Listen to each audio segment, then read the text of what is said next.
everybody. This is Marilyn Wilson here, one of the managing partners of the Wave Group, and I'm proud to say a charter member of RESO. And I've got Stacy Spickes with me today. She is the CEO of a really exciting new product that we want to show you today called TourZazz or TourZazz, depending on how you're feeling that day, right, Stacy? Absolutely. So, this is a product that's in the showing appointment software industry. And for those that that have not been sleeping under a rock for the last month in real estate, we know that's kind of an exciting space these days, right, Stacy? Absolutely. Little crazy. I bet you've become very, very popular overnight, would be my guess. That's awesome. Yes, absolutely. Yep. So I know that you have a husband and wife team that started yours, just like Wave Group. We've got a husband and wife team here. And why did you guys decide to enter the space? What's your background in this? Like, what got you here? Why did you think that the industry needed another piece of showing appointment software? Good question. Well, Michael and I are both realtors, been boots on the ground realtors since 2002 here in Austin. And those of you that know Austin, it's been a hot place for relocations. Lots of people moving here, lots of corporate relos moving into the space. And really, I would say we started whiteboarding because we're working, really our business is pretty much split 50-50 between buyers and sellers. But, as Austin has hit the map, we have worked with hundreds and hundreds of buyers over the years, and especially over the last, I would say, since 2012. And as we were representing buyers on the buyer side, we just kept coming up against all the inefficiencies when it comes to representing buyers. Scheduling, let's just say we have a buyer coming in town this weekend and they have 8 properties that they want to see, if 8 properties actually exist in the market right now. As you guys, most of you know, inventory is really, really low, and it is especially here in the Austin area. But let's just say if a buyer was coming into town and we were going to look at 8 properties this weekend, the process of getting those MLS numbers from the buyer for the properties that they want to see and building an ideal itinerary and then scheduling all of those appointments, which requires a lot of back and forth between listing agents and sellers or any showing service that's in the space, getting those appointments booked, shuffling things around as the schedules need to be shuffled around. Properties go under contract, new properties come on the market. So there's a lot of shuffling. And so we just kept finding over and over, this is incredibly time consuming as the buyer's agent. And so we thought, okay, first we need to solve that problem, is just making the process of building an itinerary and scheduling an appointments and juggling things around on the fly, making that whole process much more streamlined.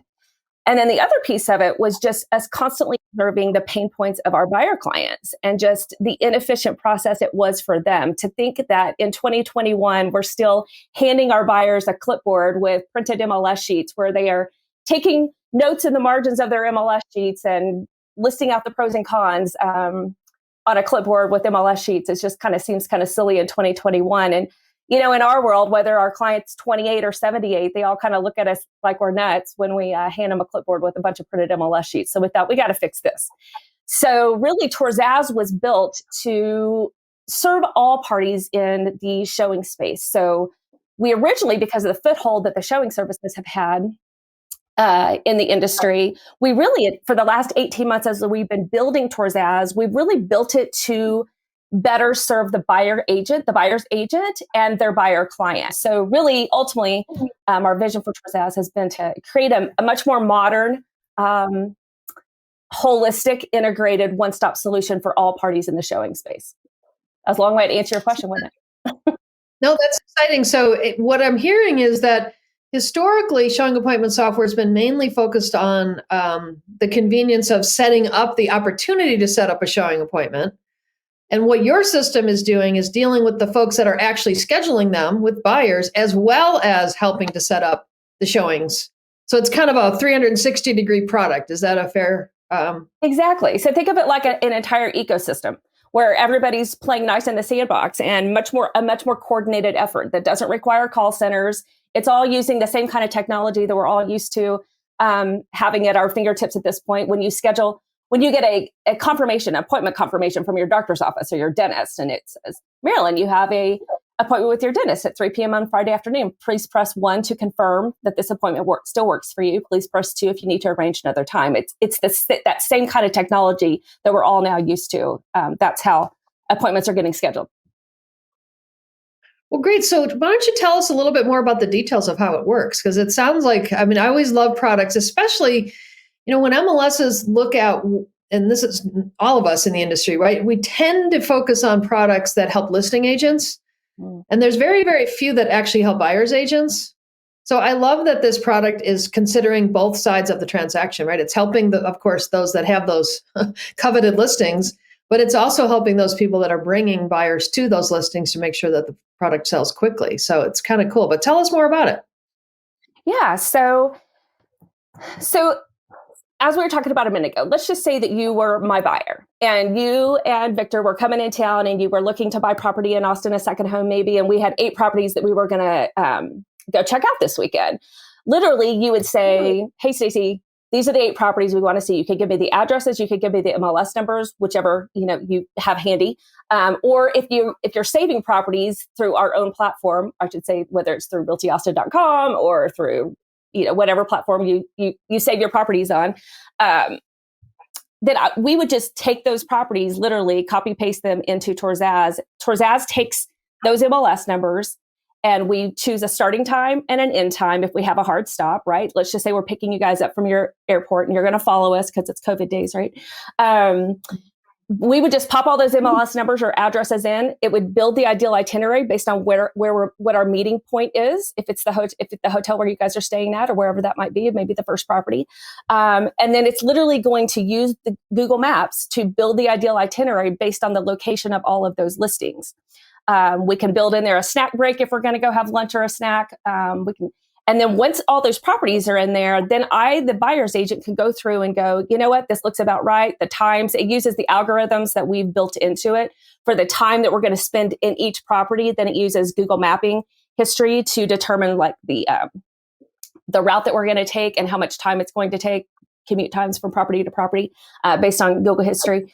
And then once we have the whole itinerary built, then we can just press a button that says schedule the appointment. So literally TourZazz reads the MLS showing instructions in MLS to make those appointments. So if the appointment is to be made with a seller, with a listing agent, through a showing service, it literally talks to those recipients on the other end. And what they would receive is, Stacy Spickes with Realty Austin would like to schedule a showing for 2 p.m. on Saturday afternoon. If this time works for you, please press Y to accept the showing appointment.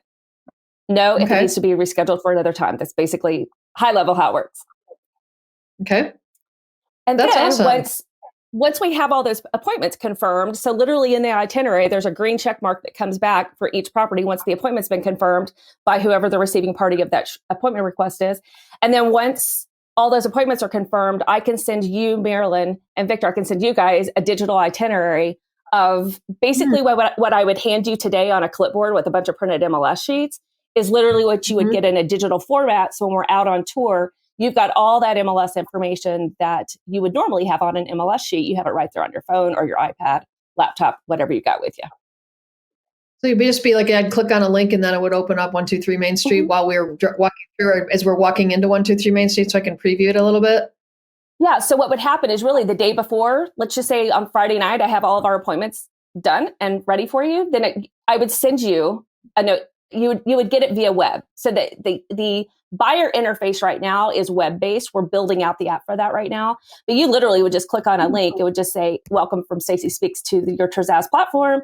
And here's all of your information for your property tour on Saturday. Sounds awesome. So what happens if we're halfway through and I have a couple questions because I just lived through this. But what happens if we're halfway through and we realize that we really want to spend more time in this house, or, we had to cancel one because my daughter's with me and she's getting cranky and I can't go to another house. Like, what happens when something happens midstream? So one of the big pain points that we built TourZazz to address is just all the changes that have to be made on the fly. So these itineraries that we talk about, they're an organic thing, right? Because shopping for homes is a human process and things happen. Babies get sick and kids get cranky, or just decided, hey, I found the one after property number 4 and I don't need to look at any of the rest because this is it. So things like that happen all the time. So normally what's happening, the pain point is if I am your agent and I have to excuse myself while I go cancel all those appointments or move appointments around, TourZazz literally will know. It will ping us as the listing agent if we're running behind or if we need to cancel an appointment. I can literally just go into TourZazz right there and just cancel the appointment. It sends a notification if it's to 1 property or 3 or whatever it is, sends a notification to whoever the appropriate recipient of that request or cancellation is, and literally says, unfortunately, Stacy Spickes is having to cancel the appointment at 3 p.m. this afternoon. If you'd like to reach out to her directly, or them directly, however we have it said, you can do so by reaching her, texting her, or calling her at such and such phone number. So it's like literally you're in the car with, well, like you say, we're in the car behind you, but you just push a couple of buttons and instead of getting on the phone and doing all this coordination, the system's doing it all for you. So you can stay focused on your client and not worry about all that.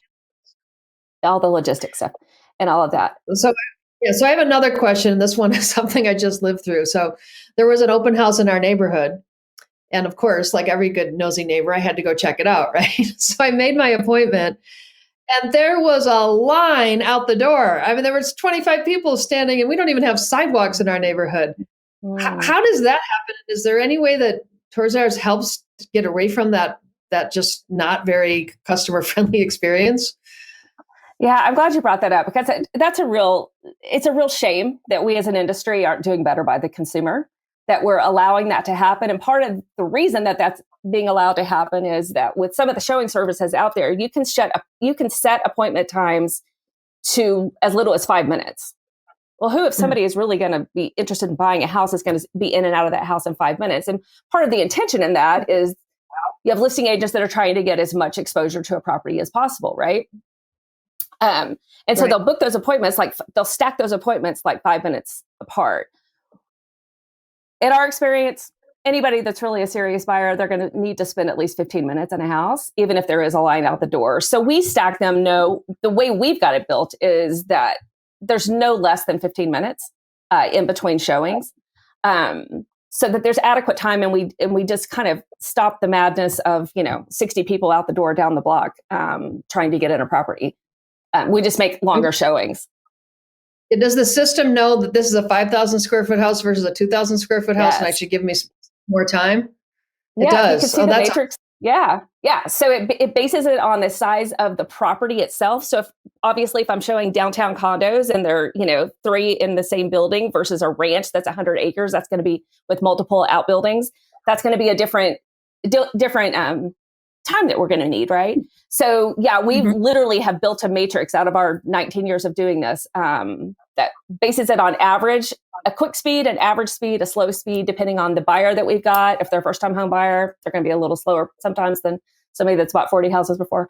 So it all works off the algorithms that we've built.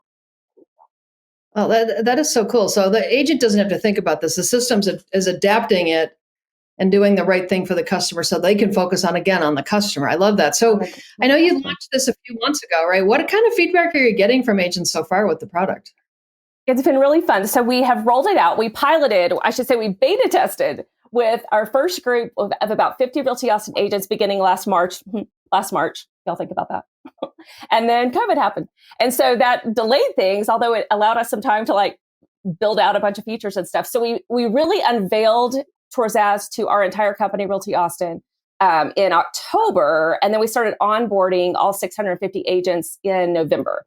So the adoption has been significant. It's been huge. And the feedback's been over the top amazing. And I think our agents that are using it are like, I don't even know how we would ever go back to clipboards and MLS sheets. This is really amazing. The best part are always built out of, as they say, necessity is the mother of invention, right? You guys lived it, so you know exactly what it looks like. So that's awesome. So let's switch gears a little bit. It sounds like a great product. So anybody that wants to learn more about it, I guess they would just go to TourZazz.com and you'll be happy to help them. But we're at a RESO conference today, and I'm very passionate, as I know many of the viewers are, about how RESO can help our industry, especially with companies like yours that are bringing innovative solutions that really make realtors better. How did using, and I think you started right out of the gate from what I've understood with using RESO standards and using the API and things like that. How did that help or how did it change your product development process in your mind? We came out of the gate with the coaching that we had received from numerous sources is that you need to build this to be RESO compliant from the get-go. So we were fortunate, the timing of us when we started development, we had that coaching from the get-go to build this RESO compliant. So we never knew any other way except to do it this way. But what it allowed was our development team to use the RESO data dictionary to build this from the get-go so that we're not having to go what so many technology companies now are having to do is go retrofit, right? So it saved us a bunch of money, I'm sure. And it allowed us to be compliant out of the gate and to be able to, as we communicate and as we're talking with MLSs and brokerages, to be able to, for them to have the confidence that we came out of the gate building this RESO compliant has been significant. So that's awesome to hear because, just a few years ago, if you talked to a brokerage and you said, I'm RESO compliant, they'd be like, what's a RESO?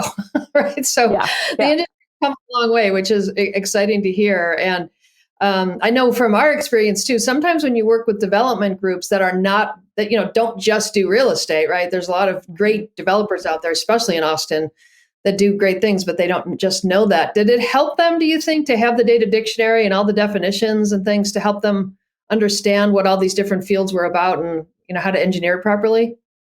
Oh, I think it was significant. Of course, they had great coaching from our acting CTO, who is part of the Wave team. But between David Gumper's coaching and having the RESO data dictionary, I just think it saved them, a ton of man hours and therefore a ton of dollars on our part. So I think it was the guidance that they needed to streamline and allow us to get to the market as quickly as we have. That's awesome. So to that point, if those of you that hear me speak at RESO, I'm always trying to make something better, just what we do, right? So from my understanding, in the, what's happened around the industry is a lot of MLSs have done a phenomenal job of standardizing the way that they use their data especially for IDX feeds, right? Which is mostly what most MLSs and websites are using these days. And so all of the fields that are involved with IDX are in good shape. But from what I understand, the showing appointment data is not necessarily included in a normal IDX feed. So if that's the case, how did you guys get that data and what did it take for you to have to ingest it into your system? Yeah. So in order to get access to the showing instructions, because really our whole platform doesn't work if we can't access the showing instructions, right? For who the point of contact is for making the appointment. And so in order to get that, we've had to go to the Val feeds. So fortunately, we were building this here in Austin, and Austin Board of Realtors has been probably more progressive, I would say, than a lot of maybe other MLSs. And because of the platform we were able to build on, we were able to get access to the Val data through the platform that they've allowed us to build on. Okay, gotcha. Yeah, so you had to go to a full feed. I thought that I had heard you had to go access it from some other tool or something and ingest it. I don't know all the details, but I guess the point that I would love to, drive home with the audience is that, again, we have a tendency to focus on standardizing the IDX fields because, of course, that is the stuff that's used the most often. But the idea of really just mapping all of the fields, right? Let's just, even if someone like Stacy hasn't yet come to your market, she's coming soon. If I know Stacy, she's not, she's going to be all over the country. But, the idea that you would normalize all of the fields that are in the data dictionary that makes sense for your market, and just do that proactively. It's really not that hard anymore because so many vendors have already done that. But just think about doing that so you're prepared and you can help any innovative tool. Because really one of the core tenets of RESO is to encourage innovation, right? If we make it easier for folks like Stacy to be able to get great data, and do different things with it, we're all going to be better off. And she's a great example where she's taken what, sounds like it was a fairly significant pain point and you've addressed it, which is awesome. So one other thing I wanted to ask you, and then we'll run. Do you think it would be helpful for RESO to create a sort of standardized way of defining all of the fields that are related to showing instructions and the kinds of things that you need? Do we need to, is that a place we need to go? I know there's some portions, I believe, of showing instructions and things that are standardized, but do we need to go further, do you think? I think so. I mean, as we've moved in, as we've been talking with all these MLSs and brokerages around the country, we're realizing what hasn't been standardized yet. And it really affects whether or not we can go into a market or not. Now, I think what you were kind of referring to a minute ago, Home Junction is a data aggregator. And so we have a contract with Home Junction. Through them, we can access the val data in other markets. So that's the workaround that we have. But to your point, yes, if we could make the showing instructions part of that standardized data, I mean, it's a money saver and avoids us having to come up with a workaround. Right. And I'm sure that data feed from Home Junction wasn't free, right? It cost you extra money. Sure. Oh, yeah. Not to mention every market we go into, we have to pay a new licensing fee. So. And then there's some complexity, of course, in making sure all of these things talk to one another. So anyway, well, this has been awesome. I wish you all the luck. I know there's suddenly now lots of showing appointment software solutions out there, but it sounds like you guys have come at this with a unique and sort of holistic look at how do we help not only listing agents, but also buyers agents, and importantly, our clients make a better showing experience so that we can get them into the home of their dreams. So I appreciate that so much, Stacy, and I wish you all the luck. And thank you so much. Great talking to you. Thank you. Thanks, Marilyn. Great to talk to you too. See you soon.